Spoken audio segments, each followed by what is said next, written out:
ہاں اس میں یہ ہے کہ مثال کے طور پر آپ پہلے سے بھی دے سکتے ہیں،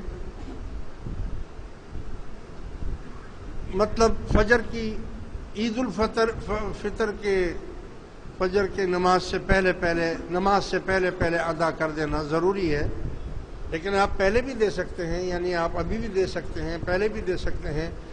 اور اس کے علاوہ یہ تو 80 روپے آٹے کے حساب سے ہے، لیکن بہت سے لوگ ایسے ہیں کہ وہ اپنا صدقہ فطر جو ہے وہ کھجوروں سے دینا چاہتے ہیں، تو کھجور 4 کلو کے حساب سے اس کا کتنا ہے؟